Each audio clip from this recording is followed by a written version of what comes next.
bozali komona boye ezali nango accident te ezali nde ba agent ya transport baye kokanga bus oyo po chauffeur atie prix na ndenge na ye selon ba information tozwi sur place awa ezake ba agent ya transport balingi ba chauffeur ba taxaka prix à partir ya arrêti esika bazokomela kasi bango bakoma na système ya boudin c'est-à-dire ya demi-terrain akouta victoire azui batoti bandal 1000 francs kokoma na bandal na bat moko wana kaka akomisi bango na magasin kitambo 1000 francs nzokande de magasin kitambo a victoire bafutaka kaka 1000 francs pona lokoso ya mbongo ya ba chauffeur baza kofutisa bato 2000 francs na yango ministère ya transport atie ba policier na ba agent na ye na balabala bazali kokanga ba chauffeur pe ba receveur po batu na ba client soki baza komata ba prix tote bino moko botala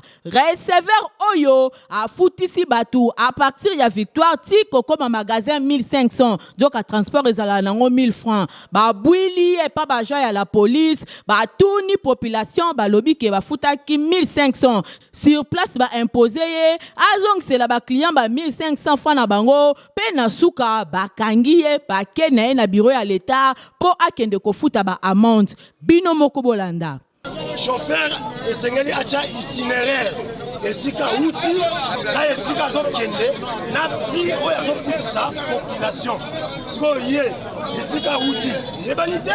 esika zokende yebani te montant oyo azofutisa population yebani te raison pour laquelle bato mosusu baofuta 2000 bato mosusu 1500 bato mosusu 1000 francs pour le transport tozonioka misato okeba mpe toso batransport mwa mikie mais okoma na ngai onioka mifo na transport donc mosala mwa bosala ngo kaka boye po toza bope bipepe tooniokama na sepeli longonya na ministre ya transport Jean-Pierre Bemba elongona ba agent na ye na mokano kitoko oyo bazwi pona ko sécuriser population en tout cas likamba transport oyo ezali konyoko la bakinwa na ndenge ya mokiete course ya 1000 francs il faut obomba au moins 3000 francs po okoma pe ozonga na ndaku boye soki bo continuer na likanisi oyo tina suka ko landisama na suivi et kosunga population makasi ba chauffeur botika comportement oyo po bozalinde ko bobisa bande ko na bino moko ba congolais boye eza bien te merci na ministre ya transport pe ba agent na yo na décision kitoko oyo bozwi bolandela ngoti na suka